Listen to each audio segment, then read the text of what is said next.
Section 16मध्ये subsection 1 आहे.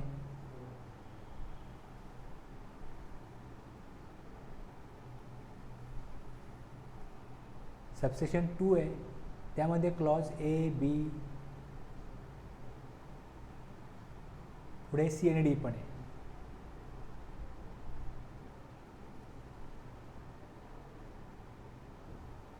एक्सप्लेनेशनमध्ये काय points बघायचे आहेत. 3 प्रोव्हिजो आहेत. सबसेक्शन 2 आपला जास्त वेळ घेईल आणि सेक्शन मग सबसेक्शन 3 16 16 जास्त वेळ लागत नाही. आपण पहिला सबसेक्शन बघितला होता, eligibility and conditions for taking input tax credit. जो रजिस्टर्ड पर्सन आहे कोणाला मिळतो input tax credit? Registered person आहे त्यालाच मिळतो. मग रूल 16 आहे, डॉक्युमेंटरी रिक्वायरमेंट आणि कशा प्रकारे क्रेडिट मिळेल हे सेक्शन 49मध्ये. रजिस्टर्ड पर्सनला कंडिशन्स आणि रिस्ट्रिक्शन दिल्या आहेत, त्याप्रमाणे त्याला क्रेडिट मिळेल आणि तो त्याच्या इलेक्ट्रॉनिक क्रेडिट लेजरला जमा होईल, क्रेडिट होईल. Said amount to be credited to electronic credit ledger of such person. Section 14 आपल्याला वेगळा बघायचं आहे, कशा प्रकारे क्रेडिट मिळतं. एक जो लायबिलिटी पे केली जाते, एक इलेक्ट्रॉनिक क्रेडिट लेजर असतं आणि दुसरं इलेक्ट्रॉनिक कॅश लेजर असतं. मग इलेक्ट्रॉनिक क्रेडिट लेजरला कशा प्रकारे पेमेंट करता येईल किंवा त्याला काय रिस्ट्रिक्शन्स आहेत कशा प्रकारचे हे तुम्हाला सेक्शन 49 सांगतो, पेमेंट ऑफ टॅक्स. रूल 46(1) बघितलं आपण, डॉक्युमेंटरी रिक्वायरमेंट. इनवॉइस कुठल्या प्रकारचा पाहिजे, मग RCM सप्लाय असेल तर सेल्फ इनवॉइस पाहिजे, RCM पे केला असेल तर. डेबिट नोट, जर चार्जेस वाढले असतील तर सप्लायर डेबिट नोट इश्यू करेल, त्याच्या अगेन्स्ट ITC मिळेल. कस्टममध्ये इम्पोर्ट केला असल्यास बिल ऑफ एंट्री, IED असल्यास इनपुट सर्व्हिस डिस्ट्रीब्युटरचा इनवॉइस किंवा काय डॉक्युमेंट असेल ते पाहिजे. हे डॉक्युमेंटरी प्रूफ आहेत. GSTR 2 जर मी सांगितलं की GSTR 2 नाही आहे, तो गव्हर्नमेंटने डिफॉल्ट केला आहे. जेव्हा ITC घ्यायचा असेल तर तुमच्या डॉक्युमेंटमध्ये कुठल्या कंटेंट पाहिजेत. जो रूल 46 आहे त्याप्रमाणे इनवॉइस बनला पाहिजे, पण जर त्याप्रमाणे इनवॉइस नसेल तर ॲटलिस्ट त्यामध्ये details of amount of tax charge, description of goods और services, total value of supply of goods और सर्व्हिसेस आर बोथ, GSTN सप्लायरचा, रेसिपियंटचा, प्लेस ऑफ सप्लाय, जर इंटरस्टेट सप्लाय असेल तर पाहिजे. Input tax credit may be availed by such registered person. हे minimum content आहेत, ते असतील इनवॉइसवरती तर मग ITC मिळेल.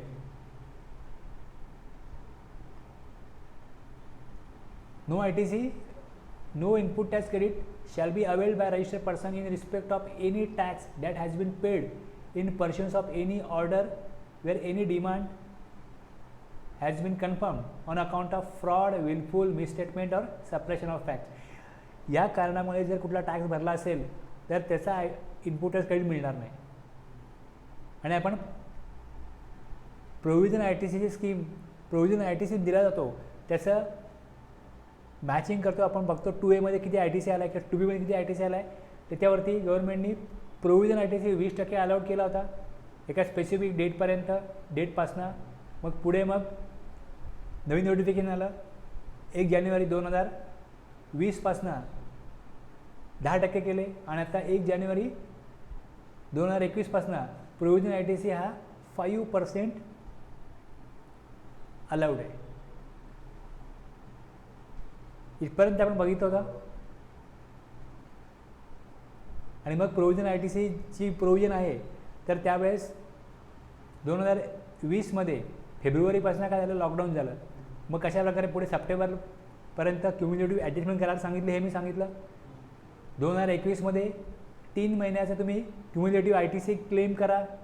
हे एप्रिल मे जूनचं एकत्रितपणे नोटिफिकेशन आलं. पहिल्यांदा फक्त एप्रिल मेचं आलं नोटिफिकेशन की मेमध्ये क्युम्युलेटिव्ह ॲडजस्टमेंट करा. एप्रिलचा सरसकट तुम्ही ITC क्लेम करा. सप्लायरचा 2A 2B बघू नका, ITC क्लेम करा. आणि जेव्हा मेचं कराल त्यावेळेस चेक करा आणि अकॉर्डिंगली एप्रिल आणि मेचा जेवढा तुम्हाला क्लेम घेता येईल ॲज पर सेक्शन 16(4) आणि हा रूल कुठला आहे 36(4). बरोबर आहे, रूल 36.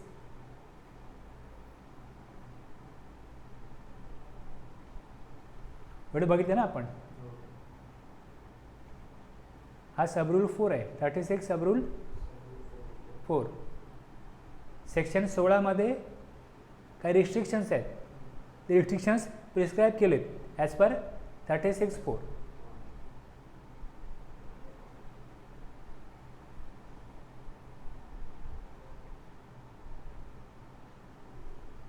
हा झाला आपला 16(1). आता 16(2) section 16 subsection 2 notwithstanding anything contain in this section. ह्या सेक्शन 16 काही सांगितलेलं असो, no registered person shall be entitled to the credit of any input tax in respect of any supply of goods or services or both to him unless he is in possession of tax invoice or debit note issued by supplier register under CGST Act or such other tax paying document as may be prescribed. Okay, rule 36 प्रमाणे बाकीची document बघितली आपण, ISD किंवा इतर काय document ती बघितली आपण. या व्यतिरिक्त ही has received the goods or services or both, त्याच्याकडे टॅक्स पेईंग डॉक्युमेंट पाहिजे, प्रूफ पाहिजे, त्याच्या नावावरती इनवॉइस आहे, तो रिसिपिएंट आहे, त्यांनी गुड सर्व्हिसेस किंवा बोथ रिसिव्ड केलेत असं इनवॉइस दाखवतो आहे, ते गुड्स त्यांनी ॲक्च्युअल रिसिव्ड पण केलेले असले पाहिजे.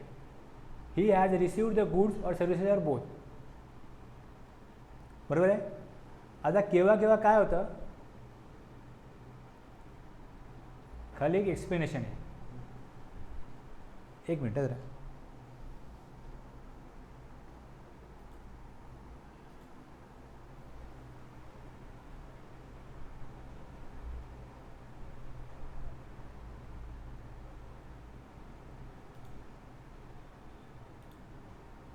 बघा आता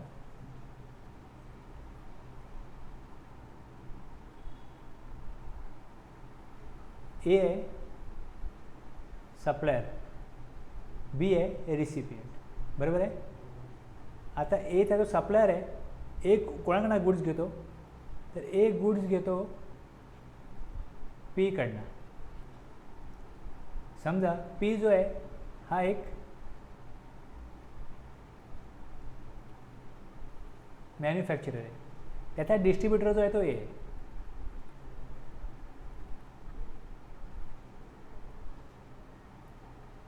आणि ए जो आहे त्याचा बायर जो आहे तो बी आहे. ओके, बायर आहे, रिसिपिएंट आहे. हा मॅन्युफॅक्चरर, हा सप्लायर आहे कोणासाठी, ए साठी. डिस्ट्रीब्युटर ए रिसिपिएंट आहे कोणाकरता, मॅन्युफॅक्चरर करता. आता जर विचार केला आपण की इनपुट टॅक्स क्रेडिट डिस्ट्रीब्युटरला पाहिजे असेल, तर डिस्ट्रीब्युटरने मॅन्युफॅक्चररकडनं गुड्स रिसिव्ह केले पाहिजेत, मग त्याने ते गुड्स बायरला, रिसिपिएंटला, बीला सप्लाय केले पाहिजेत. बरोबर आहे. आता जर हा डिस्ट्रीब्युटर आहे, ऑथराइज डिस्ट्रीब्युटर आहे, मॅन्युफॅक्चरर डायरेक्ट सपोज कोणालाही गुड्स विकत नसेल, तो सांगेल डिस्ट्रीब्युटर नेमलेत त्यांच्याकडनं तुम्ही घेऊ शकता, आम्ही डायरेक्टली डिस्ट्रीब्युटरशिवाय कोणाला गुड्स सप्लाय करत नाही. आता या केसमध्ये हा जो बायर आहे हा अगदी जरी जवळ असेल पीच्या, तो पीकडनं गुड्स घेऊ शकत नाही, कारण की त्यांची पॉलिसी आहे कंपनीची की आमच्या डिस्ट्रीब्युटरकडनंच गुड्स घ्या. मग बीने ऑर्डर केलं एला. बरोबर आहे. आता जर का पीच्या जवळ बी असेल तर मग ए काय सांगेल की तुम्ही गुड्स द्या मला, पण मला ते सप्लाय करायचे आहेत बीला, जस्ट तुमच्या जवळ आहे, तुम्ही तिकडे गुड्स पाठवून द्या. ह्याला काय म्हणतात, bill to ship to. P जो आहे, पी हा बिल पाठवेल एला आणि गुड्स शिप करेल, शिपमेंट करेल बीला. हे इनवॉइसवरती लिहून येतं.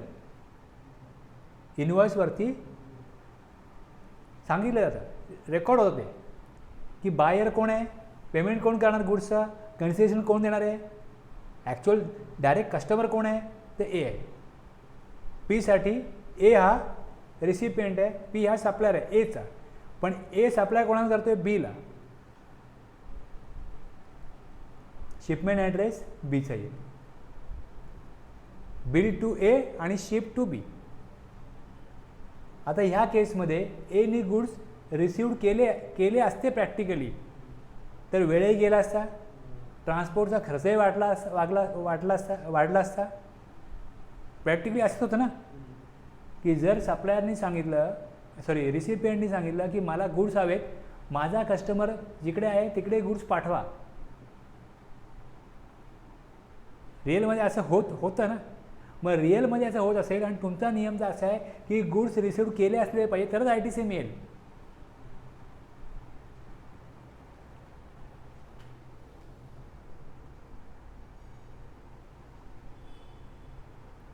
आता या केसमध्ये कसा ITC मिळणार, एला ITC मिळेल का?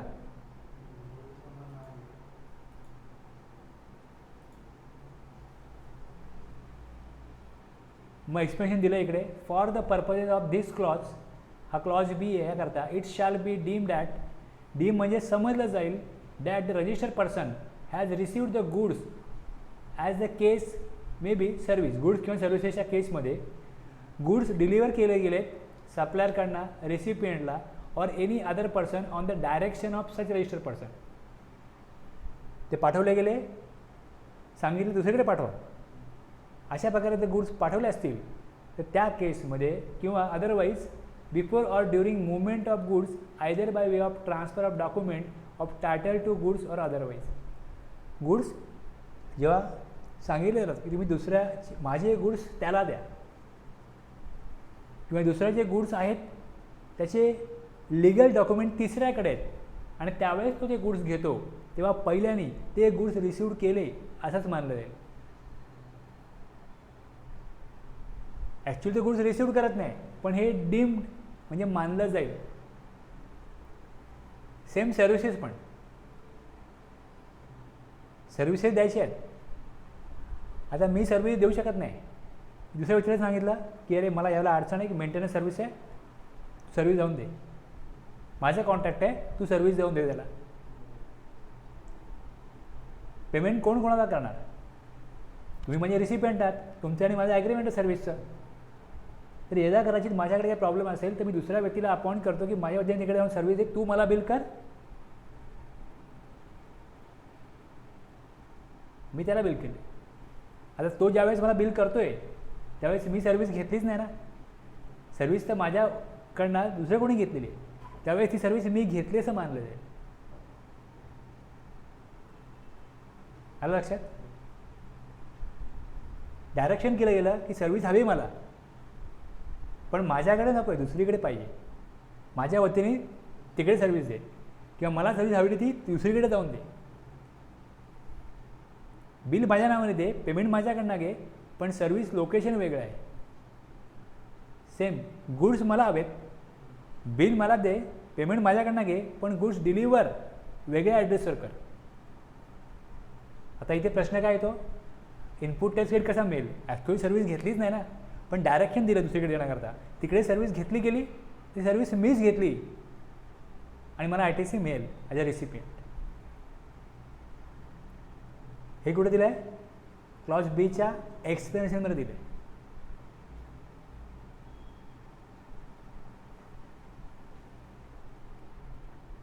Subject to the provision of section 41 काय करतो, claim of ITC on provisional basis. Government provisional बेसिसवरती इनपुट टॅक्स क्रेडिट अलाउड करतं. इथे असं मानलं जातं की जो तुमचा सप्लायर आहे, तुम्ही त्याला पेमेंट केलं आहे, तुम्ही ITC घेत आहे, तो गव्हर्नमेंटला टॅक्स देईल, तो गव्हर्नमेंटकडे टॅक्स जमा करेल, तुम्ही ITC घ्या. रिसिपियंटला ITC अलाउड केला जातो. रिसिपियंट पेमेंट कोणाला करणार आहे, सप्लायरला. सप्लायर पेमेंट कोणाला करणार आहे, गव्हर्नमेंटला. रिसिपियंटनी सप्लायरला पेमेंट केलं नसेल ITC घेताना, असंही होऊ शकतं. एक क्रेडिट लिमिट आहे, की 60 दिवसांनी पेमेंट करा. इन्व्हॉइस तयार झाला, मटेरियल त्या गुड्स तयार झाले, मग आता सप्लायरला पेमेंट कधी करणार? Within 60 days. टॅक्स पण तेव्हाच पे करणार. पण जो काय टॅक्स पे व्हायचा आहे, गव्हर्नमेंटला टॅक्स मिळायचा आहे, तो रिसिपियंट सप्लायरला देईल आणि सप्लायर गव्हर्नमेंटला देईल असं गव्हर्नमेंट विश्वास करतं आणि as per section 41 ITC claim करण्याकरता त्याला अलाउड करतं. आणि सेक्शन 43A मध्ये आहे की मॅचिंग ऑफ ITC कशा प्रकारे असेल.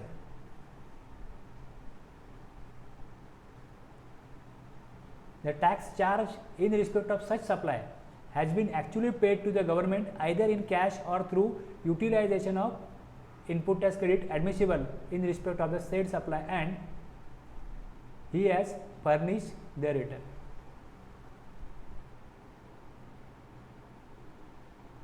इथे या केसमध्ये गव्हर्नमेंट हे मानतं की जो टॅक्स आहे तो पे केलेला असला पाहिजे आणि दुसरं रिटर्न 3B भरलेलं असलं पाहिजे.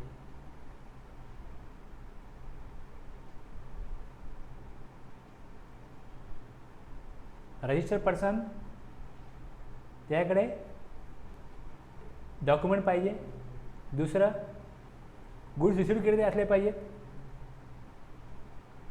जो प्रोव्हिजन ITC घेतलेला आहे त्याचं पेमेंट गव्हर्नमेंटला झालेलं असलं पाहिजे.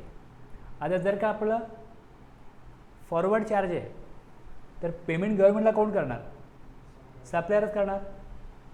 He has furnish the return under section 39. Return केलेलं असलं पाहिजे. डॉक्युमेंट असणं, गुड्स रिसिव्ह करणं हे रिसिपियंटच्या बाजूला आहे आणि मग रिसिपियंटनी टॅक्स दिला सप्लायरला तर सप्लायरनी गव्हर्नमेंटकडे टॅक्स जमा केला पाहिजे, रिटर्न फाईल केलं पाहिजे. आता 3B आहे, 3B पेमेंट केलं जातं. अगोदर कसं GST 1 होता, मग 2 होता, मग 3 होता.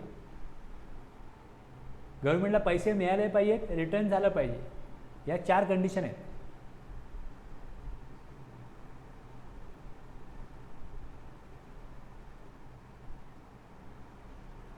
गुड्स रिसिव्ड झाले पाहिजेत, ही कंडिशन आहे. आता गुड्स रिसिव्ड जर लॉटमध्ये होत असतील, टप्प्याटप्प्याने होत असतील किंवा इन्स्टॉलमेंटने होत असतील तर ITC कसा मिळेल? एकाच महिन्यात 2-3 ऑर्डर आले तर प्रश्न मिटला.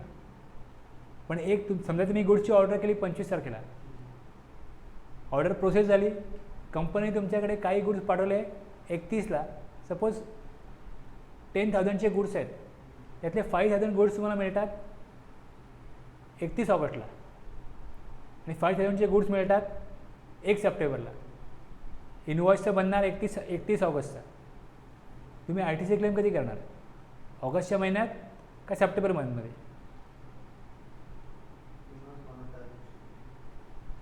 पण गुड्स रिसिव्ह व्हायला पाहिजेत ना, इनवॉइस पाहिजे. इनवॉइस आहे तुमच्याकडे, इनवॉइस आहे 1 ऑगस्टचा आणि गुड्स रिसिव्ह झालेत का? अर्धे रिसिव्ह झाले, पूर्ण नाही झाले. मग त्यात दिलेलं आहे provided that where the goods against the invoice are received in lots or installment, the registered person shall be entitled to take credit. त्याला क्रेडिट कधी मिळेल? Upon receipt of the last lot और इन्स्टॉलमेंट. जेव्हा शेवटचा lot instalment मिळेल, म्हणजे goods मिळण्याची प्रक्रिया पूर्ण ज्या दिवशी होईल त्या दिवशी गुड्स संपूर्ण रिसिव्ड केले असं समजा आणि मग त्या डेटला तो इंटायटल टू टेक ITC होतो. त्याच्या अगोदर नाही होत.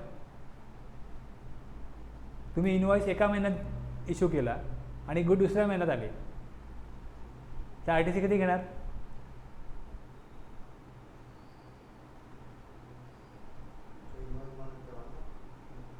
नियम काय दिला आहे बघा, नियम काय दिला आहे. पहिले 2 क्लॉज बघा काय. एक, invoice he is in possession of tax invoice, okay. आणि दुसरं, ही has received the goods or services. Goods service received झालेले असल्या पाहिजेत. गुड्स रिसिव्ड झाले नाही, इनवॉइस आहे, गुड्स रिसिव्ड नाही झाले, ITC नाही घेऊ शकत. दोन्ही कंडिशन फुलफिल झाल्या का? दोन्ही व्हायला पाहिजे. ह्या 2 कंडिशन आहेत. तिसरी कंडिशन, गव्हर्नमेंटला पेमेंट मिळालं पाहिजे, रिटर्न फाईल झाला पाहिजे. ह्या 4 कंडिशनमधली एक जरी कंडिशन सॅटिस्फाईड होत नसेल तर मग ITC मिळणार नाही.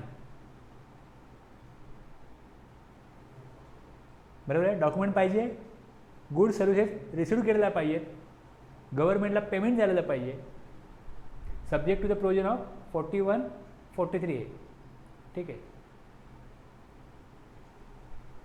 आणि रिटर्न पाहिजे. ही ॲज रजिस्टर्ड पर्सन आहे त्यांनी रिटर्न केलेलं पाहिजे. आता जर तुम्ही विचार केला इथे रिटर्न कोण करणार,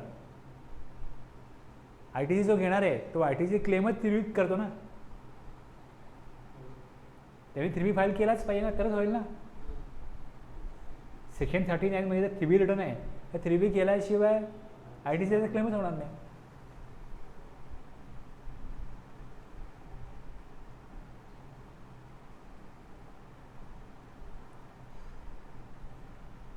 आता या 4 कंडिशन दिल्या आहेत. या 4 कंडिशन प्रमाणे बघितलं तर मग आता गुड्स रिसिव्ड जर का इन्स्टॉलमेंटनी होत आहेत, लॉट्समध्ये होत आहेत, तर त्यांचं म्हणणं असं आहे की आमच्या कंडिशनप्रमाणे संपूर्ण गुड्स रिसिव्ड होतील तेव्हाच तुम्हाला ITC क्लेम करता येईल. अर्धे गुड्स एका महिन्यात आले, अर्धे गुड्स पुढच्या महिन्यात आले, अर्धे गुड्स आणखीन पुढच्या महिन्यात आले, असे जर का इन्स्टॉलमेंटनी लॉट्सनी गुड्स येत असतील तर इनवॉइस अगोदर आला आहे, पहिली कंडिशन ट्रू. बरोबर आहे. आता गुड्स इनवॉइस इश्यू केला सप्लायरने, गुड्स रिसिव्ड केले इन्स्टॉलमेंटमध्ये रिसिपिएंटने. तिसरं, पेमेंट ऑफ टॅक्सही झालं, जो इन्व्हेस्टवर जो टॅक्स आहे तो गव्हर्नमेंटला पे पण केला. रिटर्न रिसिपिएंटनी पण भरलं, सप्लायरने पण भरलं. पण नियम काय, या प्रोव्हिजनप्रमाणे आणखीन एक की संपूर्ण गुड्स रिसिव्ड केले असतील तरच ITC क्लेम करा. जोपर्यंत तुम्ही संपूर्ण गुड्स रिसिव्ड नाही करत तोपर्यंत तुम्ही हकदार होत नाही, अधिकारी होत नाही ITC क्लेम करण्याचे. ITC क्लेम करायचा असेल तर संपूर्ण गुड्स रिसिव्ड करायला पाहिजेत, त्याचा इनवॉइस असला पाहिजे, टॅक्स पेमेंट गव्हर्नमेंटला झालं पाहिजे, रिटर्न झालं पाहिजे. ह्या 4 कंडिशन जर फुलफिल होत असतील, याची जर पूर्णता होत असेल या 4ही कंडिशनची, तरच ITC रिसिपिएंटला क्लेम करता येणार आहे. बरोबर आहे. ही झाली गुड्सची केस. ही झाली गुड्सची केस.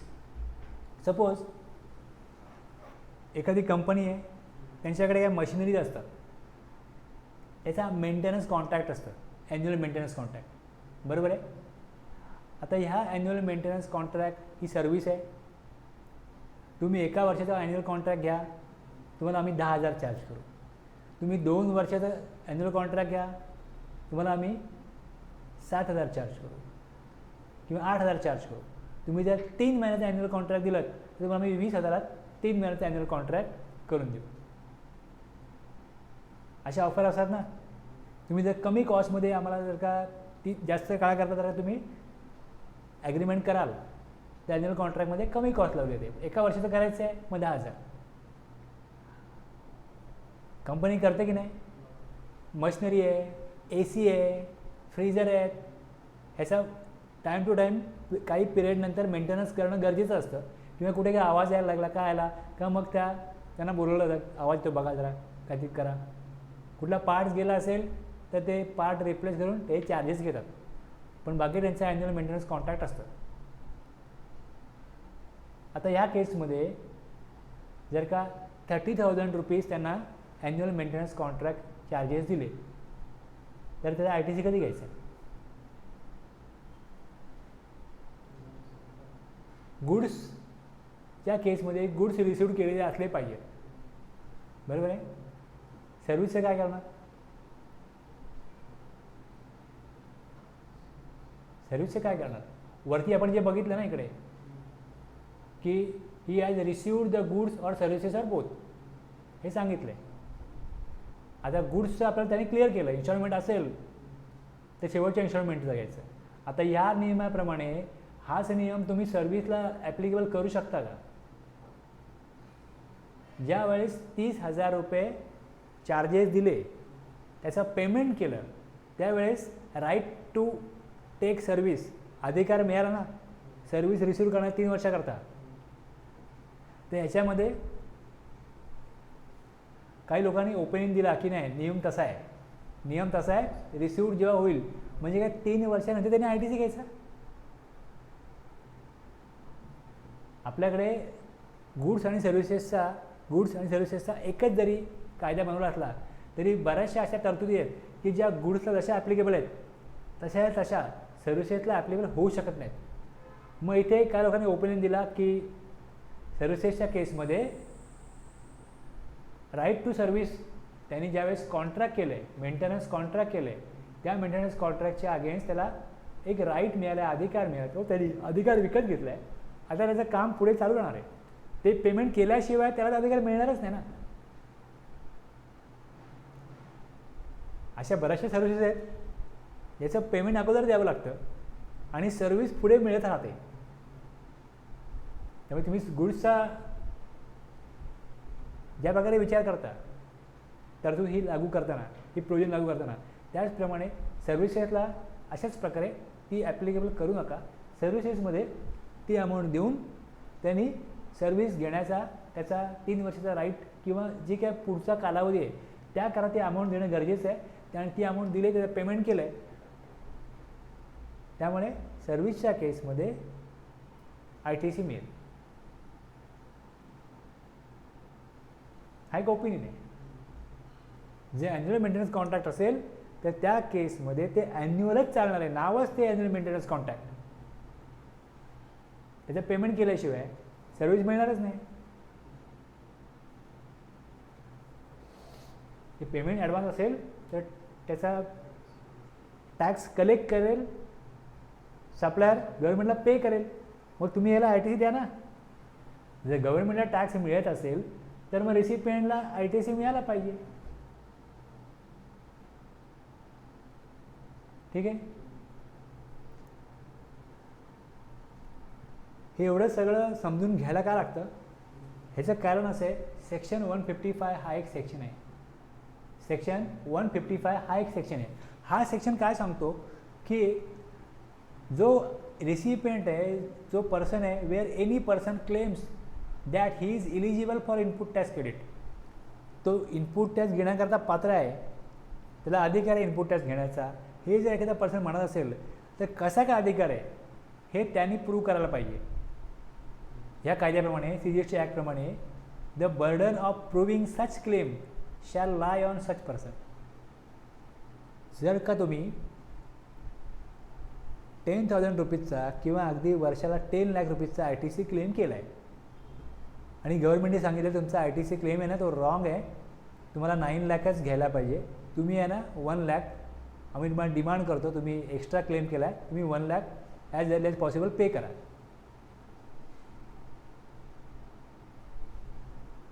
तुमची प्रतिक्रिया काय असेल?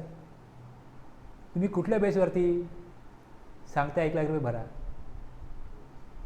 मग त्यांचे गव्हर्नमेंट काय सांगेल, ॲज पर सेक्शन 155 प्रूव्ह करा, तुमच्या धारकाचा क्लेम कसा आहे ते प्रूव्ह करा.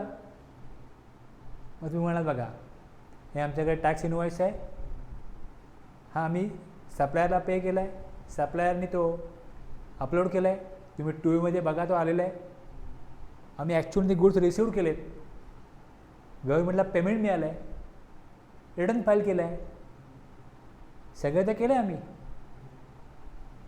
बस. आणखीन काय चेक करणार तुम्ही? डॉक्युमेंट बघा, गुड्स यूज केले आमच्याकडे, आम्ही सर्व्हिसेस यूज केलं आम्ही आमच्याकडे, हे कॅपिटल गुड्स घेतलेत ते बघा आहेत आमच्याकडे. बर्डन ऑफ प्रूफ कोणाकडे आहे? रेसिपियंटकडे. रेसिपियंटनी प्रूव्ह करायचं आहे. त्यामुळे रेसिपियंटनी बघायचं आहे की आपण ज्या तरतुदी गव्हर्नमेंटने दिल्या आहेत त्या तरतुदीप्रमाणे ITC प्रॉपर क्लेम करतोय की नाही हे त्यांनी बघायचं आणि गरज पडल्यास वेळ आल्यास त्यांनी प्रूव्ह करायचं. बर्डन ऑफ प्रूफ गव्हर्नमेंटकडे नाही.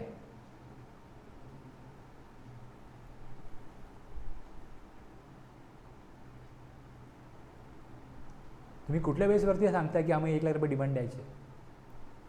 तुम्ही क्लेम केलं ना, सेक्शन 155 प्रूव्ह करायला लागणार. दुसरं एक गव्हर्नमेंटचं म्हणणं आहे अशा प्रोव्हिजनमध्ये की रिसिपिएंटनी सप्लायरला 180 दिवसामध्ये पेमेंट करायला पाहिजे. Value of supply along with tax payable there on.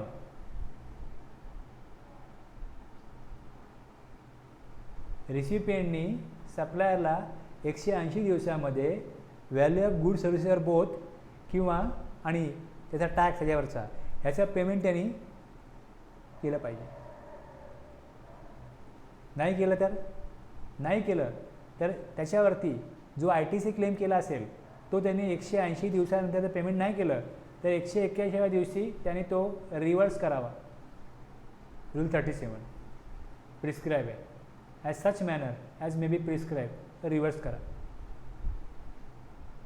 आणि नंतर मग रिव्हर्स केला आणि नंतर मग पेमेंट जेव्हा सप्लायरला करू तेव्हा सप्लायरला किंवा ना काय पेमेंट करणारच आहे ना. मग सप्लायरला जेव्हा पेमेंट कराल, provided also that the recipient shall be entitled to avail the credit of input tax on payment made by him of the amount towards the value of supply of goods or services both along with tax payable there on. सप्लायरला tax pay करेल recipient, त्यावेळेस रिसिपिएंटला तो entitle होतो input tax credit घेण्याकरता.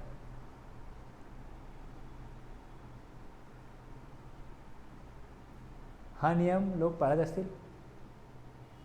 180 दिवसामध्ये तुम्ही payment करा, त्यानंतर चालू दे ना काय चालायचं ते. पण गव्हर्नमेंटचं म्हणणं नाही, तुम्ही रिसिपिएंटनी पेमेंट सप्लायरला केलंच पाहिजे. याच्यावरती गव्हर्नमेंट कंट्रोल ठेवणार कसा? पेमेंट केलं की नाही केलं. किंवा डिस्प्युटेड मॅटर असतात. काही गुड्स प्रॉपर नाही आहेत, मशिनरी इन्स्टॉल केली, प्रॉपर फंक्शनिंग करत नाही, मग त्याने त्याचं पेमेंट अडकून ठेवलं. ॲडव्हान्स दिला आहे, बाकीचं पेमेंट दिलं नाही. मग तो जो काय त्यांचा डिस्प्युटेड मॅटर होता रिझॉल्व्ह झाला, मग बाकीचं पेमेंट केलं. पण जसं इनवॉइस आला, पार्ट पेमेंट केलं, गुड्स आले, नॉर्मली तर मग ITC क्लेम करणार ना रिसिपिएंट.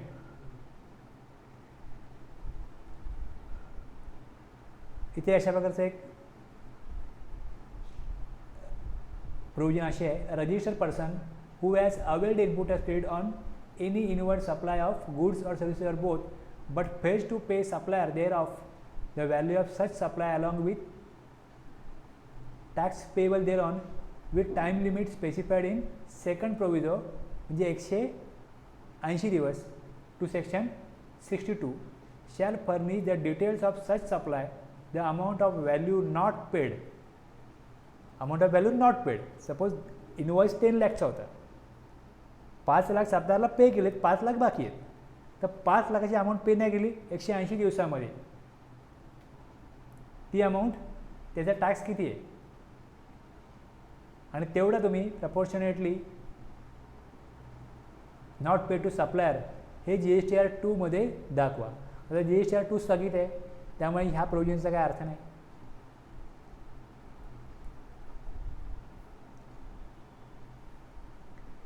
GSTR 2 स्थगित केल्या बऱ्याच गोष्टी अशा एक्स्ट्रा करायला लागल्या होत्या, त्या टळल्या. त्यामुळे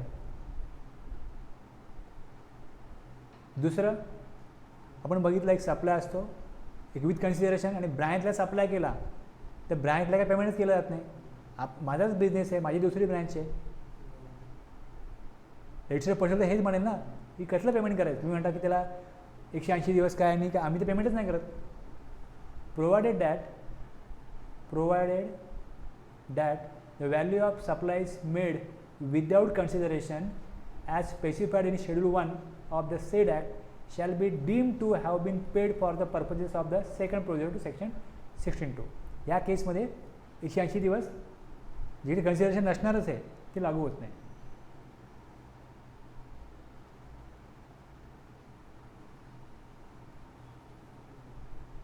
Provided further that value of supplies on account of any amount added in accordance with the provisions of section 15(2)(b) shall be deemed to have been paid for the purposes of the second provision of 16(2).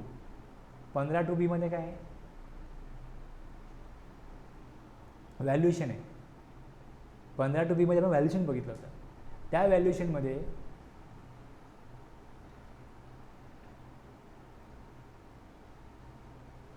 G amount द्यायची आहे ती paid केली आहे असं मानलं जाईल 16(2) प्रमाणे.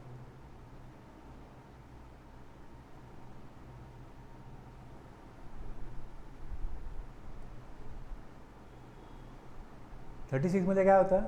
Document कुठले पाहिजे त्याची रिक्वायरमेंट होती. 37 काय? रिव्हर्सल आहे. रिव्हर्सल करा. The amount of input tax credit referred to in subrule 1 shall be added to the output tax liability. जे जो टॅक्स भरायचा आहे त्यामध्ये तुम्हाला ही अमाऊंट रिव्हर्स करायची, ती ॲड करा. Of the registered person for the month in which details are furnish. जी लायबिलिटी तुमच्यावरती आलेली आहे त्याच्यावरती 18% इंटरेस्ट भरा. 18% इंटरेस्ट भरा. आता त्यानंतर जर पेमेंट केलं सप्लायरला तर रिसिपियंटला क्रेडिट मिळणार आहे. आता रिसिपियंटला क्रेडिट कधीपर्यंत घेता येतं ह्याचं एक टाईम लिमिट दिलेलं आहे सेक्शन 16 सबसेक्शन 4 मध्ये. टाईम लिमिट असं आहे की फिनान्शियल इयर तुमचं तर कुठलं संपलं मार्चला 20-21 संपलं. 20-21 मधला कुठला इनवर्ट सप्लाय आहे त्याच्यावरचा इनपुट टॅक्स क्रेडिट क्लेम करण्याचा राहिला असेल तर मार्च नंतर म्हणजे एप्रिल 20 ते मार्च 21 याच्यामधला कुठला एखादा इनवॉइस आहे जो इनपुट टॅक्स क्रेडिट क्लेम करण्याचा राहून गेला तर मार्च नंतर त्याचा ITC घेता येतो का?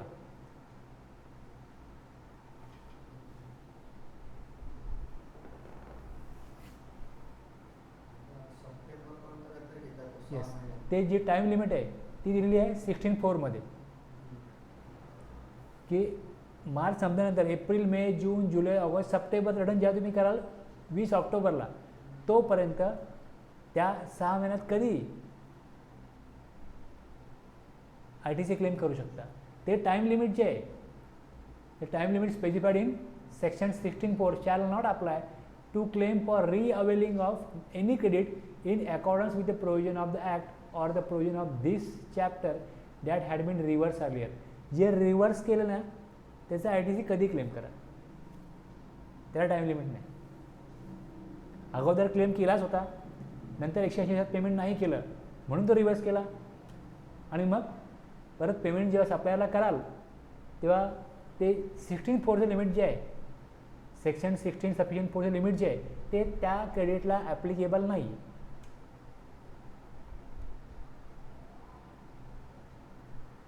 कशा प्रकारे रिव्हर्सल होतं 180 दिवसाचं? Reversal of input tax credit if payment not made to the supplier within 180 days हा सेकंड प्रोविजन आहे सेक्शन 16 सबसेक्शन 2 ला. यामध्ये recipient fail to pay the supplier. आता गुड्स घेतले, गुड्स रिसिव्ह केले, इनवॉइस आला, गुड्स आले, 180 दिवसामध्ये पेमेंट नाही केलं.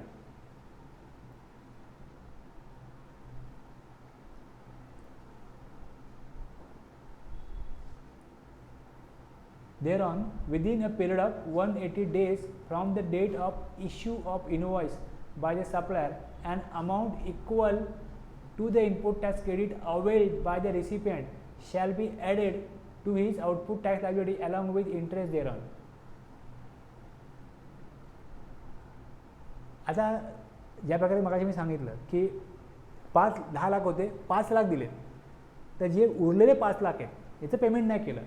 The interest payment liability shall start only after completion of 180 days. 180 दिवसानंतर इंटरेस्ट चालू होईल आणि not from the date of the invoice. इनवॉइसच्या डेटपासून होणार नाही. आणि किती अमाऊंटवर लागेल? Reversal of credit if partial payment is made the reversal will be proportionate to the amount not paid to the supplier. 10 लाखामधलं 5 लाखाचं पेमेंट केलं आहे ITC पूर्ण 10 लाखावरती घेतलेला आहे. 180 दिवसामध्ये 5 लाखाचं पेमेंट झालं आहे, 5 लाखाचं पेमेंट झालं नाही, तर इंटरेस्ट ॲप्लिकेबल होईल 180 दिवसानंतर, आणि जेवढी अमाऊंट अनपेड आहे तेवढ्या अमाऊंटवरच तो इंटरेस्ट लागेल. सपोज 180 दिवस 8 दिवसापूर्वी झाले आणि 8 दिवसानंतर जर त्याचा पेमेंट करतो आहे, ITC रिव्हर्स करतो आहे, तर फक्त 8 दिवसाचा इंटरेस्ट लागेल. तो पण जेवढी अनपेड अमाऊंट आहे तेवढ्यावरच लागेल, इनवॉइसच्या अमाऊंटवर लागणार नाही, इनवॉइसच्या डेटपासून लागणार नाही.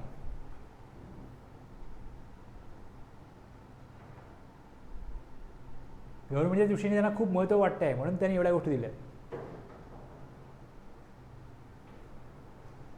तर मला डाऊट आहे की किती लोक हा ॲप्लिकेबल ही गोष्टी ॲप्लिकेबल करत, त्यांना माहीत तरी असेल का की अशा प्रकारचे प्रोव्हिजन आहे, त्यांना कोण सांगत तरी असेल का, माहिती होती provision he.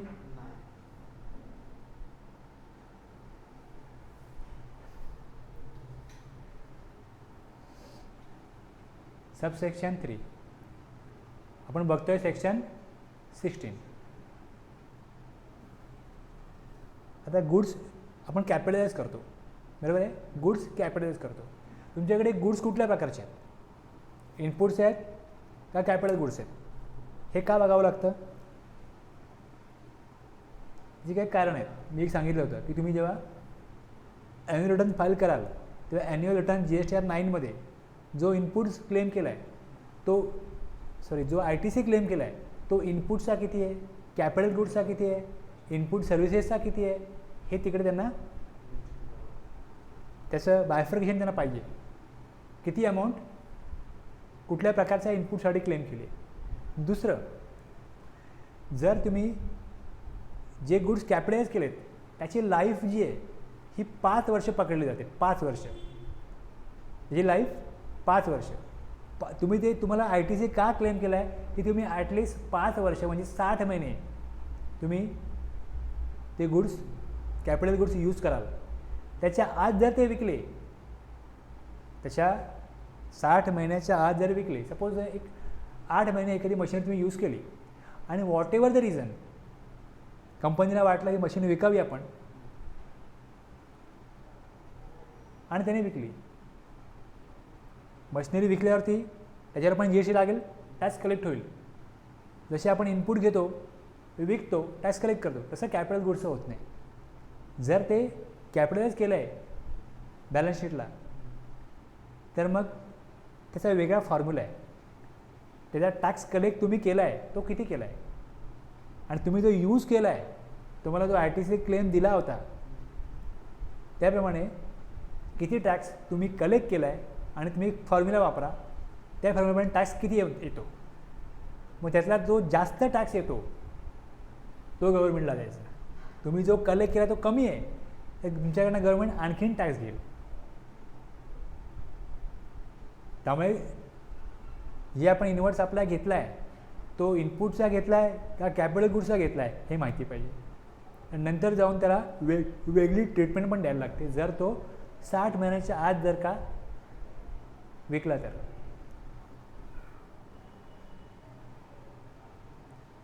Wear the registered person has claim depreciation. आता जर का फिक्स असेट म्हणून घेतलं आहे, कॅपिटलाइज केलं आहे, त्याच्यावरती काय होणार आहे, डिप्रिसिएशन क्लेम करणार आहे. आता एक पार्ट कुठला आहे, एक मशिनरीची कॉस्ट आहे आणि त्याच्यावरती इनवर्स सप्लायवरती सप्लायरला दिलेला टॅक्स पण आहे.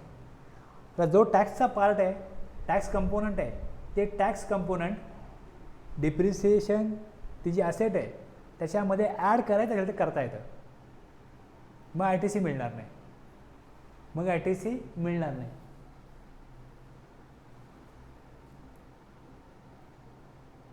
जी मशिनरी घेतली आहे त्याच्यावर त्याच्यावरती जर का टॅक्स रेट 5% आणि मशिनरीवरती डिप्रिसिएशन 15% मिळत असेल तर फायद्याचं काय, डिप्रिसिएशन घेणं फायद्याचं आहे का ITC घेणं फायद्याचं आहे. तुम्ही जर का टॅक्स पे कराल तर जो ITC घेत आहे तो त्यामुळे कमी पे कराल आणि जर डिप्रिसिएशन क्लेम कराल तर जे प्रॉफिट येईल त्या प्रॉफिटमध्ये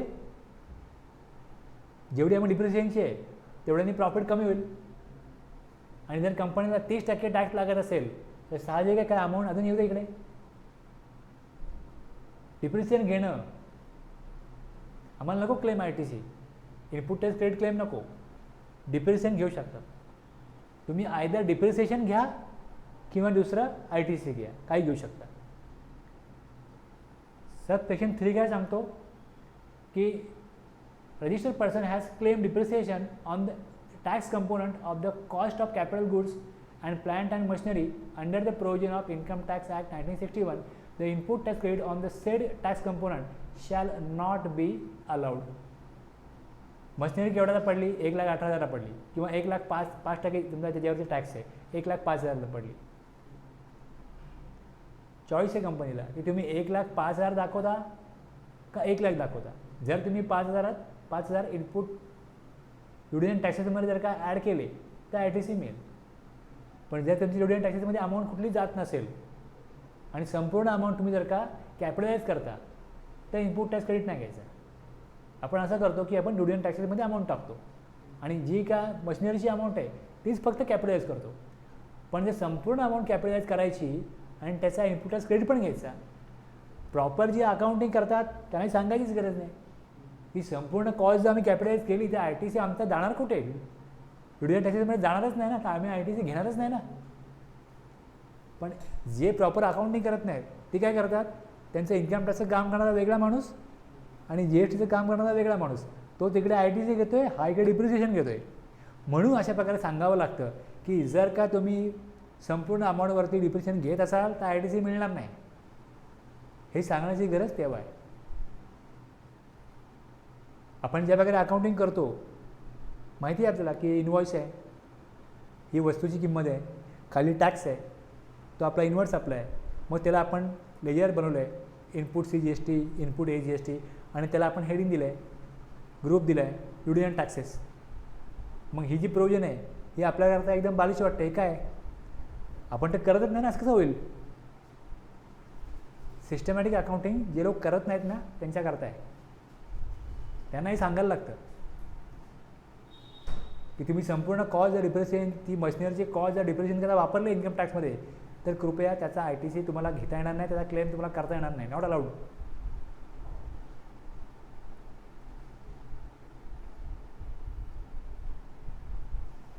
सबसेक्शन 3 आहे. Subsection 4, a registered person shall not be entitled to take input tax credit in respect of any invoice or debit note for supply of goods or services or both after due date of furnishing of the return under section 39 3B for the month of September. सप्टेंबरचा 3B आहे तो भरताना जो ITC राहिला आहे following the end of financial year, जे financial year संपलं आहे त्यानंतरच्या सप्टेंबरमध्ये त्या फिनान्शियल इयरमधला कुठला ITC बाकी राहिलेला असेल तर घ्या, तो क्लेम करा.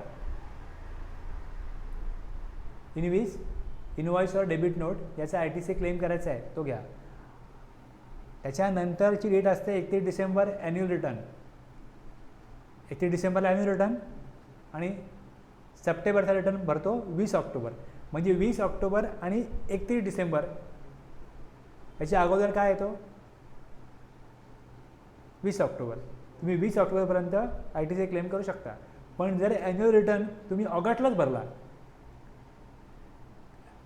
ॲन्युअल रिटर्न जर का ऑगस्टला फाईल केला तर मग ती डेट आणि मग 20 ऑक्टोबर विचेवरीज अर्लियर त्यानंतर ITC क्लेम करता येणार नाही.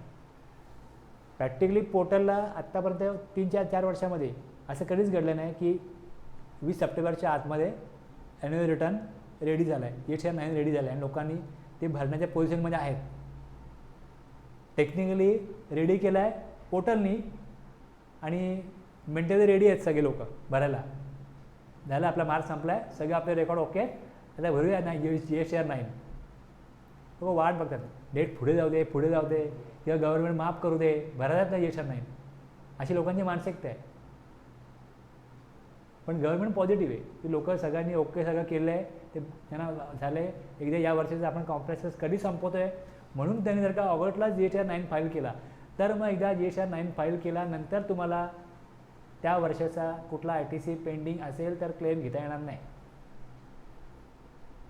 मग तुमच्याकरता डेट 20 सप्टेंबर महिन्यावर संपलं आता. क्लिअर आहे?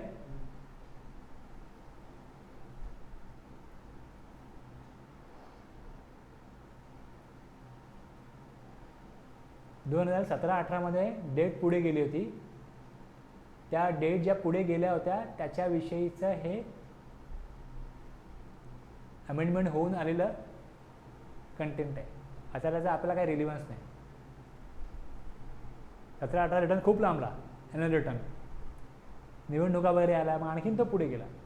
मग ITC लोकांचं म्हणणं की मग आमचा पोर्टलचा प्रॉब्लेम होता, आमचा प्रॉब्लेम होता, नवीन होता GST, आमचा ITC क्लेम करायला राहून गेला, डेट वाढवून द्या. मग घ्या, ती पण डेट त्यांना वाढून दिली. रिटर्नची पण डेट वाढली आणि ITC क्लेम करण्याची पण डेट वाढली.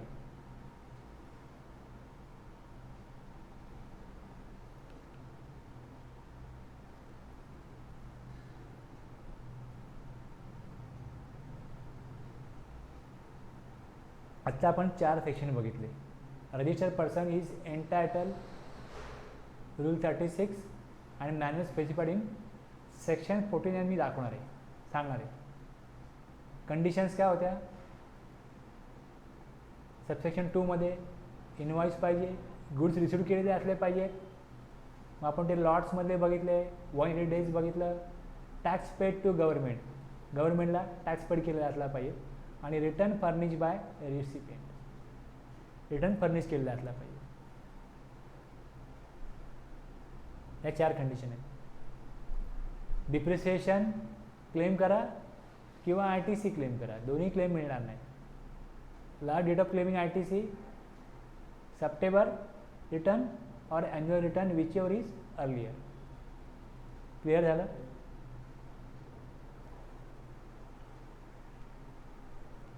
समरी आहे ही, सेक्शन 16ची समरी.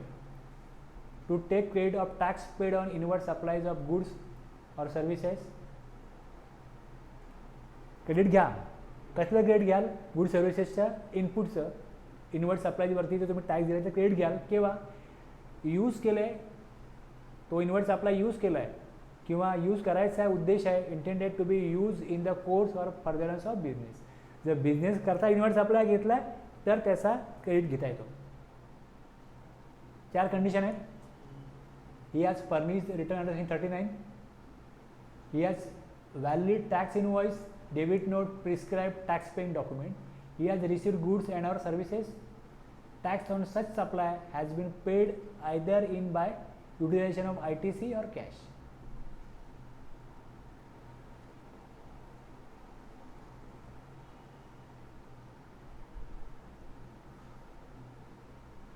पेमेंट केलेलं पाहिजे. पेमेंट कशाने होतं? एक तर ITC ने होतं किंवा कॅशने होतं.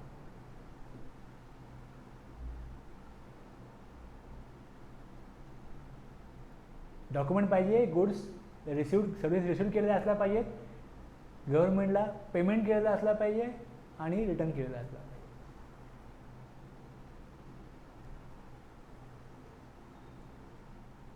आणि आपण बघितलं bill to ship to model पण बघितलं. तिसरं डिप्रिसिएशन किंवा ITC, दोनपैकी एकच मिळेल. टॅक्स कंपोनंटवरती आणि सप्टेंबरपर्यंत रिटर्न फाईल करू शकता. पण जे 180 दिवसामधलं रिव्हर्सल आहे ते कधी क्लेम करा, त्याला काय टाईम लिमिट नाही.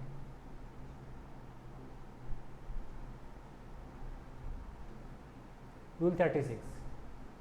डॉक्युमेंट कुठले पाहिजे ते आपण 31(1) मध्ये बघितलं. क्रेडिट अलाउड 36(2) बघितलं. GSTR 2 आता डेफॉल्ट केला आहे. आणखीन आपण प्रोविजो बघितला ज्यामध्ये हे कंटेंट असतील इनवॉइसमध्ये, तर रिसिपियंट त्या डॉक्युमेंटवरती ITC क्लेम करू शकतो.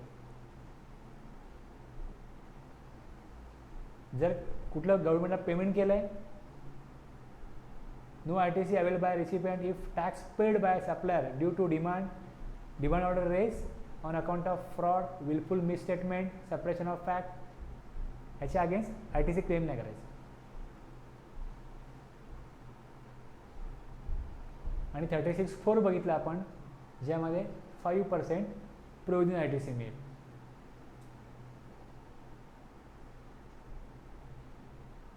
ओके. 37चा 180 दिवस.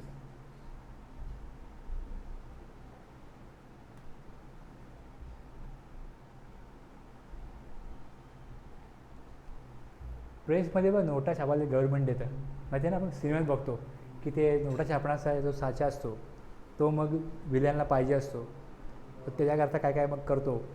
तसं काही मटेरियल असतात, त्याला जो साचा असतो त्याला मॉल्ड्स किंवा डाईज म्हणतात. Moulds and dies. Moulds and dies provided by the original equipment manufacturer OEM to component manufacturer on free of cost basis. हे सर्क्युलरमध्ये आलं आहे. सर्क्युलरमध्ये आलं आहे. जर मॅन्युफॅक्चरर आहे तो जर कोणाला फ्री ऑफ कॉस्ट मटेरियल काय देत असेल तर त्याचे जे इनपुट्स आहेत त्याचा ITC त्याला मिळत नाही असं सेक्शन 17 सबसेक्शन 5 ब्लॉक केलेलं तिकडे दिलं आहे. तर मग या केसमध्ये नॉर्मल बिझनेसमध्ये असं होतं की जो मॅन्युफॅक्चरर असतो तो दुसऱ्या मॅन्युफॅक्चररला सांगतो की तू मला काय कंपोनंट बनवून दे. माझी जी वस्तू मी विकतो जी काय त्याकरता काही वस्तू मी मॅन्युफॅक्चर करतो, काही कंपोनंट तू मॅन्युफॅक्चर करून दे. बरोबर आहे. आता त्या केसमध्ये त्याचा जो मॉल्ड्स किंवा डाईज आहे, मॉल्ड्स अँड डाईज आहे, तो डिझाईन करून जो ओरिजिनल इक्विपमेंट मॅन्युफॅक्चरर आहे तो सांगतो की माझ्या इक्विपमेंटमध्ये मला अशा अशा प्रकारचं पाहिजे, त्याचं हे तुला मी मोल्ड देतो, यात तू बरोबर बसवून ते मला दे. जर त्यांनी बनवला होता मॉल्ड्स किंवा डाईज तर तो एक्झॅक्टली कसा पाहिजे त्याला माहीत नाही, मग त्याला पायरचा बनवता येत नाही. मग तुला पाहिजे तू जसा बनवून दे मला मॉल्ड्स अँड डाईज. माझ्याकडे जे इंजिनियर आहेत किंवा माझ्याकडे जे टेक्निशियन आहेत ते तुला पाहिजे तसं कंपोनंट बनवून देतील. अशा प्रकारे नॉर्मली काम चालतं. ज्याला जशा प्रकारचं काम पाहिजे तो त्याचा मॉल्ड्स अँड डाईज बनवून देतो आणि मग त्याचा कंपोनंट मॅन्युफॅक्चरर त्याला त्याप्रमाणे ते गुड्स मॅन्युफॅक्चरिंग करून देतो. या केसमध्ये मॉल्ड्स अँड डाईज जो बनवतो तो कंपोनंट मॅन्युफॅक्चररला ते फ्री ऑफ कॉस्ट देतो. ते बनवायला त्याला काय खर्च आला असेल, त्याच्यावर त्याने टॅक्स पे केला असेल, त्याचा ITC त्याला मिळतो, तो रिव्हर्सल करण्याची गरज नाही असं या सर्क्युलरमध्ये. However, where the contract between OEM and original equipment manufacturer and component manufacturer is for supply of components made by using the mold dies. त्यांनी mold dies का दिलाय? मला तू गुड्स बनवून दे म्हणून दिलाय, त्याला तो विकलेला नाही फर्दर सप्लाय करण्याकरता. Using the mold dies belonging to the component manufacturer, but the same have been supplied by OEM to component manufacturer on free of cost basis. The OEM will be required to reverse the credit availed on such mold dies, as the same will not be considered to be provided by OEM.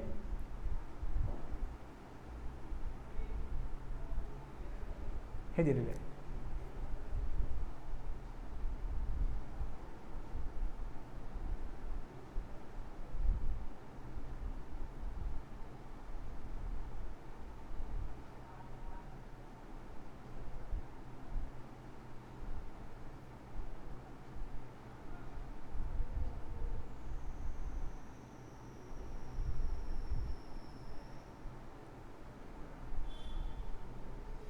हे एक circular होतं, ह्या सर्क्युलरमधलं आहे.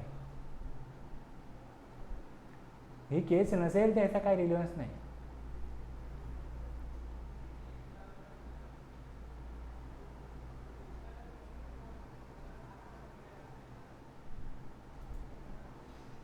कळलं section 16 section 16 नंतर payment जेव्हा केलं जातं, जेव्हा टॅक्सची लायबिलिटी आणि पेमेंट केलं जातं त्याकरता सेक्शन 49 आहे, payment of tax, interest, penalty.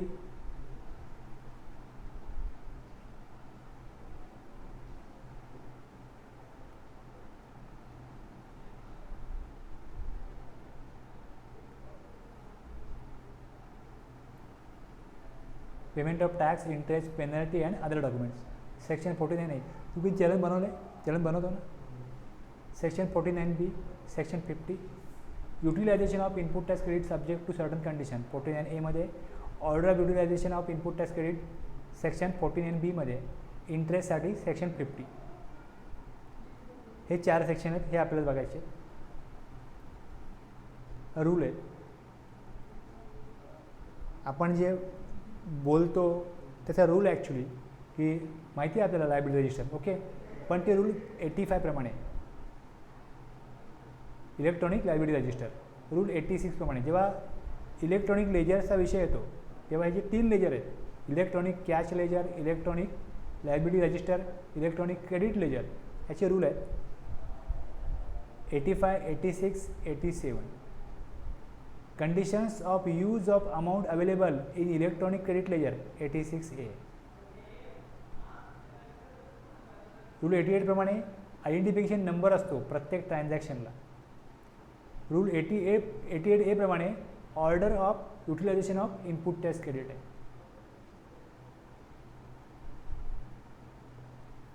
Output tax means काय? इनवर्ड सप्लाय घेतो त्याच्यावरती रिसिपियंट टॅक्स देतो RCM, तो त्यामध्ये येत नाही. आउटपुट टॅक्समध्ये तो येत नाही. टॅक्स पेबल रेव्हेन्यू आहे, तो जो टॅक्स पे केला तो इनवर्ड सप्लायवर टॅक्स जो पे केला तो इनपुट टॅक्स आहे, तो आउटपुट टॅक्स नाही. CGST on taxable supply of goods and or services by taxable person by agent of taxable person. तो टॅक्सेबल सप्लाय केला आहे गुड्सचा किंवा सर्व्हिसेसचा, त्याच्यावर जो टॅक्स कलेक्ट केला आहे तो आउटपुट टॅक्स. तो output tax. Taxable person means a person who is register किंवा liable to be register under section 22 और सेक्शन 24. सप्लाय कुठले कुठले होतात? एक राज्यामधला सप्लाय, राज्याबाहेरचा सप्लाय. जर राज्यामध्ये सप्लाय केला तर CGST AGST येतो. हे 2 टॅक्स कंपोनंट येतात. जर राज्याबाहेर सप्लाय केला, देशाबाहेर सप्लाय केला तर IGST to be paid, okay. आणि जर लेट टॅक्सचं पेमेंट केलं तर मग इंटरेस्ट, लेट फीज, पेनल्टी वगैरे काही लागत असेल तर अशा प्रकारे वेगवेगळे आणखीन काय हेड, सब हेड म्हणा त्याला, ते येतात. पेमेंट कसलं करणार? CGSTचं करणार, AGSTचं करणार, IGSTचं करणार. मग लेट पेमेंट केलं तर CGSTची लेट फीज, CGSTचा इंटरेस्ट, AGSTची लेट फीज, AGSTचा इंटरेस्ट, हे सगळं आहेच ना. बस हे आपल्याला विचारात घेण्याकरता हे पहिले सांगितलं. इलेक्ट्रॉनिक कॅश लेजर याचा सबसेक्शन 1 आणि 3 आहे. इलेक्ट्रॉनिक कॅश लेजरचं ज्यावेळेस गरज लागेल कॅशची त्यावेळेस ती कॅश गव्हर्नमेंटच्या अकाउंटमध्ये डिपॉझिट केली जाते. आपण पे म्हणतो तेव्हा डिपॉझिट गव्हर्नमेंटच्या अकाउंटला करावी लागते. जेव्हा तुम्ही पेमेंट कराल कॅशचं, चलन थ्रू पेमेंट होतं. कुठलंही गव्हर्नमेंटचं पेमेंट करता वेगवेगळं चलन असतं, ते चलन थ्रू पेमेंट होतं. एव्हरी डिपॉझिट मेड कशाच्या अगेन्स्ट होईल? Deposit towards tax, interest, penalty, fee और any other amount by a person. तो कशा प्रकारे पे करू शकतो? डिपॉझिट इंटरनेट बँकिंग और बाय यूजिंग क्रेडिट और डेबिट कार्ड किंवा मग NEFT किंवा RTGS किंवा आणखीन कुठला मोड. गव्हर्नमेंट काही कंडिशन्स, रिस्ट्रिक्शन देऊन प्रिस्क्राईब करेल, रूल बनवेल. जे पेमेंट केलं जाईल, डिपॉझिट केलं जाईल ते shall B credited to the electronic cash ledger of such person to be maintain in such manner as may be prescribed. म्हणजे जो रूल आहे त्याचा, त्या रूलप्रमाणे इलेक्ट्रॉनिक क्रेडिट लेजरला इलेक्ट्रॉनिक कॅश लेजरला ते डिपॉझिट केलेली अमाऊंट तिकडे क्रेडिट होईल. आणि ती अमाऊंट जी अवेलेबल असेल, द अमाऊंट अवेलेबल असेल जी इलेक्ट्रॉनिक कॅश लेजरला,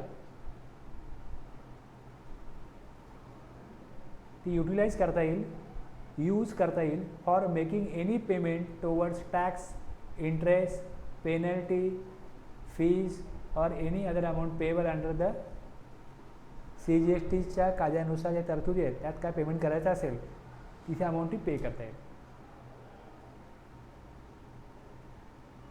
कशा प्रकारे पे करायची, त्याचे काय कंडिशन असतील, त्याचे रूल बनवले जातील. हे सबसेक्शन 1 सबसेक्शन 3 मध्ये सांगितलं आहे. कशाबद्दल? इलेक्ट्रॉनिक कॅश लेजरबद्दल. आपण हे सगळं बोलतोच आहे, फक्त आता आपण याची लिगल लँग्वेज बघतोय आणि लिगली कुठला सेक्शन आहे हे समजून घेतोय. हे काही आपल्याला नवीन नाही आहे, हे सगळे करतच असतात. अकाउंटंटला एवढं तर माहिती असतं की आपण पेमेंट करतो, कशाने करतो, चलन असतं, चलनाने पेमेंट करतो, मग NEFT करतो किंवा मग इंटरनेट बँकिंगने पेमेंट करतो. पण त्याचा सेक्शन कुठला आहे आणि मग ती अमाऊंट कुठे डिपॉझिट होते, त्याचा कुठल्या रूलप्रमाणे इलेक्ट्रॉनिक कॅश लेजर आहे ते आपल्याला समजून घ्यायचं आहे. Rule 87 the electronic cash ledger. ते जे कॅश लेजर आहे तो फॉर्म GST PMT 05. सगळ्याला नाव असतं ना, जे काही तिथे ठेवलेलं आहे त्याचं नाव असतं. आपण त्याला म्हणतो electronic cash ledger under section 49(1). त्यांनी सांगितलं 49(1) प्रमाणे काय होईल, रूल बनवलं. रूल 87 सांगतो की फॉर्म GST PMT 05 हे प्रत्येक पर्सनचं इलेक्ट्रॉनिक कॅश लेजर असेल. हे मेंटेन केलं जाईल. कशाकरता? Liable to pay tax. त्याला जेव्हा टॅक्स पे करायची गरज असेल, tax, interest, penalty, late fees, त्याकरता त्याला हे प्रिस्क्राईब केलं आहे, रूल बनवलं आहे. त्या रूलमध्ये फॉर्म GST PMT 05 दिला आहे इलेक्ट्रॉनिक कॅश लेजरसाठी. ज्यावेळेस तो चलन बनवेल तेव्हा चलनचा फॉर्म असेल फॉर्म GST PMT 06. ज्यावेळेस चलन बनवलं जाईल, एखाद्याने सांगितलं की चलन बनवून द्या, मी बँकेत जाऊन पेमेंट करतो. चलन बनवलं जाईल. ते चलन 15 दिवसामध्ये जनरेट झाल्यापासून PMT 06 त्याची व्हॅलिडिटी 15 दिवस असेल. 15 दिवसानंतर ते एक्सपायर्ड होईल, संपलं. बँकेला टॅली करायला लागतं ना चलन किती बनली. जेव्हा चेक इश्यू होतात बँकेला कळतं चेक इश्यू किती केलेत, number from to number something कोणाला दिलेत, बँकेच्या रेकॉर्डला असतं ना चेक नंबर का दिलेत, त्याचं काहीतरी ॲडमिनिस्ट्रेशन आहे ना. बँकेने किती चेक कुठल्या अकाउंट होल्डरला कुठले चेक दिले आहेत, कुठलं चेकबुक दिलं आहे, ते चेक त्याने कोणाकोणाला दिले, ती अमाऊंट कुठे कुठे ट्रान्सफर झाली, ह्या सगळ्याचा रेकॉर्ड बँकेकडे असतो ना. तसंच चलन बनवलं आहे, प्रत्येक चलनाला नंबर असेल. ते चलन 15 दिवसामध्ये जर बँकेत जमा नाही झालं तर ते एक्सपायर होईल. ही बँकेची यादी असेल की एक्सपायर्ड चलन किती आहेत बस, आणि मग बाकीचे चलन जे आहेत कुठली कुठली कोणाला दिलीत त्याच्याप्रमाणे 15 दिवसामध्ये त्यांनी पेमेंट किती केलं, कुठल्या रजिस्टर्ड पर्सनने किती पेमेंट केलं, हा रेकॉर्ड मेंटेन होईल. तुम्ही चलन बनवला आज 2 वर्षांनी जाल, घ्या चलन 2 वर्षाचं, मग चलन कुठून आलं, हा नंबर कुठला, मग ट्रॅक ठेवायला फार डिफिकल्ट जातं. पेमेंट कधी होता, पेमेंट डेट काय, 3BC डेट काय, 20 आहे, महिना संपला, 15 दिवसात तुम्ही पेमेंट करा. 15 दिवस गव्हर्नमेंटला वाटतात की ओके आहेत म्हणून त्यांनी 15 दिवस पिरियड दिला आहे. चलन बनवल्यापासून 15 दिवसामध्ये जमा करावी. तुम्हाला हिशोब करायला 4-5 दिवस लागतील. चलन बनवाल, बँकेत जमा करायला काय वेळ लागेल, बँकेत जमा होईल, क्लिअर होईल, 15 डेज सफिशियंट आहे.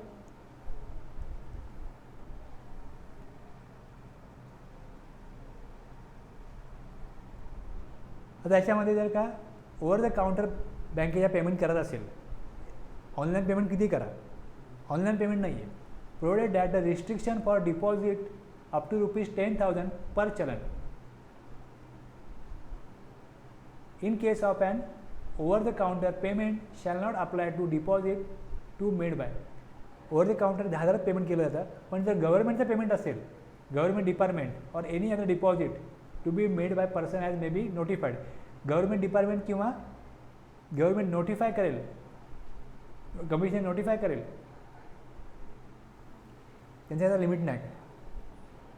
किंवा प्रॉपर ऑफिसर, दुसरा प्रॉपर ऑफिसर और any other officer authorise to recover outstanding dues, कोणाचे जे ड्यूज आहेत टॅक्सचे ते जर रिकवर झाले, whether register or not including recovery made through attachment, recovery मिळवली कशा प्रकारे, प्रॉपर्टी अटॅच केली किंवा सेल ऑफ मुव्हेबल और इमुव्हेबल प्रॉपर्टी, ती प्रॉपर्टी विकून, म्हणजे जर त्याची कॅश असेल ती कॅश जमा करून घेता येईल. 10,000 वरती असो त्याला हा रूल त्याला ॲप्लिकेबल होणार नाही. सी प्रॉपर ऑफिसर और any other officer authorise for the amounts collected by way of cash, cheque और demand draft during any investigation और एन्फोर्समेंट ॲक्टिव्हिटी और any ad hoc deposit.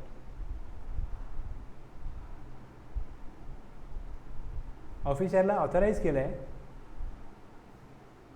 Collect करण्याकरता कॅश, चेक, डिमांड ड्राफ्ट काही investigation करताना जमा झाली अशा प्रकारची अमाऊंट, तर मग ती पण जमा करून घेतली जाईल. तेव्हा 10,000चं लिमिट जे आहे हे त्याला ॲप्लिकेबल होणार नाही. जे रेग्युलर पेमेंट आहे, जे रेग्युलरली पेमेंट केलं जातं ते 10,000पर्यंतच रिस्ट्रिक्ट केलं आहे. Over the counter non applicability of over the counter payment limit on deposit to be made by हे रूल 87 रिस्ट्रिक्ट केलं आहे. पण प्रॉपर ऑफिसरला जर का ऑथराईज केलं असेल किंवा गव्हर्नमेंट डिपार्टमेंट आहे किंवा नोटिफाईड केलेले पर्सन आहेत त्यांना ही लिमिट ॲप्लिकेबल होत नाही. Collect the amount by way of cash, cheque, demand draft during any investigation, enforcement activity ह्याकरता पण ते लिमिट 10,000चं ॲप्लिकेबल नाही. किंवा कोणाची प्रॉपर्टी विकून काय आउटस्टँडिंग ड्यू आहेत ती प्रॉपर्टी विकून जर का मुव्हेबल किंवा इमुव्हेबल पैसे वसूल केले असतील ते वसूल केलेले पैसे कॅशमध्ये आले तर कॅशमध्ये जमा होतील. तेव्हा 10,000चं रिस्ट्रिक्शन जे आहे ते ॲप्लिकेबल असू शकत नाही.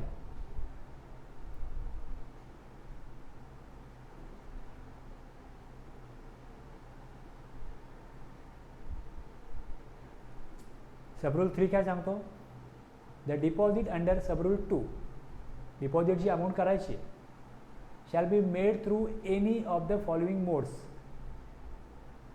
Internet banking through authorise bank, credit card और debit card through the authorise bank, NEFT, RTGS from any bank, NEFT or RTGS from any bank or over the counter payment through authorized bank for deposit up to ₹10,000 per challan per tax period by cash, check or DD. He amount 10,000 over the counter, 10,000 per challan per tax period. आता एक tax period आहे, तुम्ही त्याची amount एक 10,000 द्याल, 4 दिवसांनी परत 10,000 द्याल, चालणार नाही. ती आता जुलैची पेमेंट करायचं किंवा ऑगस्टचं पेमेंट करायचं आहे सप्टेंबरला, तर मग पर चलन एका चलनामध्ये 10,000पेक्षा कमी अमाऊंट पाहिजे की 10,000पर्यंत अमाऊंट पाहिजे.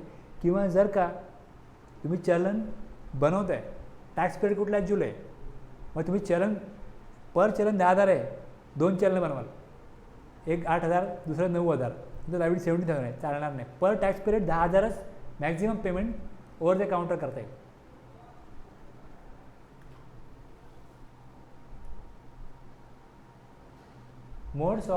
मोड of deposit in electronic cash ledger.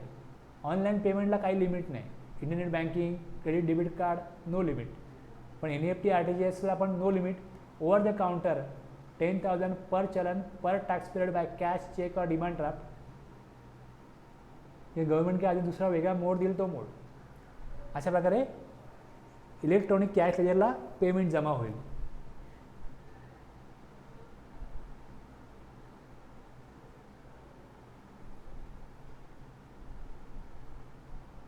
Offline पेमेंटला लिमिट आहे, ऑनलाईनला लिमिट नाही. ऑफलाईन पेमेंटला लिमिट आहे 10,000. NEFT, RTGS करा नो लिमिट.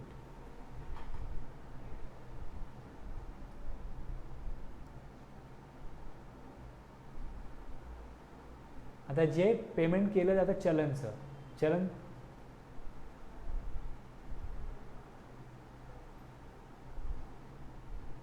असेल ना, हे जे चलन आहे ह्याच्या वरती जो भाग असतो त्या वरच्या भागामध्ये जर रीड करशील तुम्ही रीड कराल तर तुम्हाला हे लक्षात येईल की त्यामध्ये काही माहिती असते.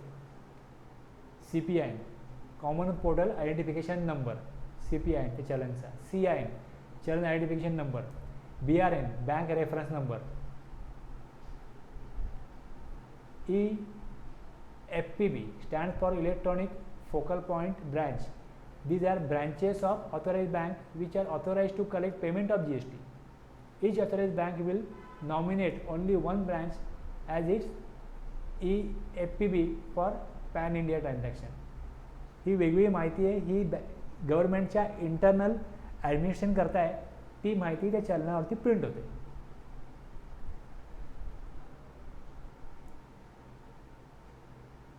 ओके, ही सगळी माहिती त्याबद्दल थोडी माहिती दिलेली इथे.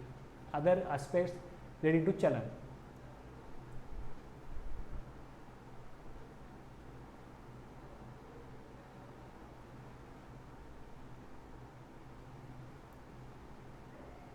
ठीक आहे. आता हे सेक्शन जे होते हे कॅशचे होते. तसे आता पुढे मी सांगेन परत उद्या. ठीक आहे. इलेक्ट्रॉनिक क्रेडिट लेजर पण आहे. इलेक्ट्रॉनिक क्रेडिट लेजरमध्ये सबसेक्शन 2 आहे, सबसेक्शन 4 आहे. कॅशमध्ये 1 आणि 3 होते आणि आता क्रेडिटमध्ये 2 आणि 4 आणि सबसेक्शन 5 पण आहे, तो आपल्याला पुढे बघायचा आहे. जे माहिती आहे ना त्यामधलं आपल्याला त्याचे ॲक्च्युअल तरतुदी काय आहेत, प्रोविजन काय आहेत, सेक्शन काय आहेत, रूल काय हे कळल्यामुळे काय होतं, क्लिअरिटी येते. बरेच लोक चलन बनवतात, पेमेंट करतात, पण त्यांना क्लिअरिटी नाही की नक्की हे कशा प्रकारे काम होतं. आता हे कळल्यामुळे काय होतं, आपण लॉग इन करून तुम्हाला बघता येतं कुठल्या पिरियडचं तुम्हाला क्रेडिट लेजर बघता येईल, कॅश लेजर बघता येईल, चलन जी अगोदर पे केली ती बघता येईल, त्याच्यावरती जी इन्फॉर्मेशन आहे ती वाचता येईल, त्याचा अर्थ काय तो समजता येईल, CPN काय, CN काय, म्हणजे क्लिअरिटी येईल. आपण जेवढं वरवर बघत होतो त्यापेक्षा आता आपल्याला जास्त सूक्ष्म दृष्टी प्राप्त होतं हे सगळं केल्यानंतर, हे समजल्यानंतर. ठीक आहे.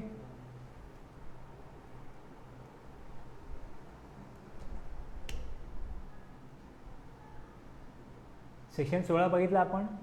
त्या सबसेक्शन किती आहेत, 1, 2, 3, 4. रूल 36 आणि 37. आणि आत्ता आपण सेक्शन 49 चालू केला, त्यामध्ये रूल 87 मध्ये आपण आता हे बघतो आहोत कशा प्रकारे पेमेंट केलं जातं, त्याचं लिमिट काय. आणि 49 मध्ये आता आपण सेक्शन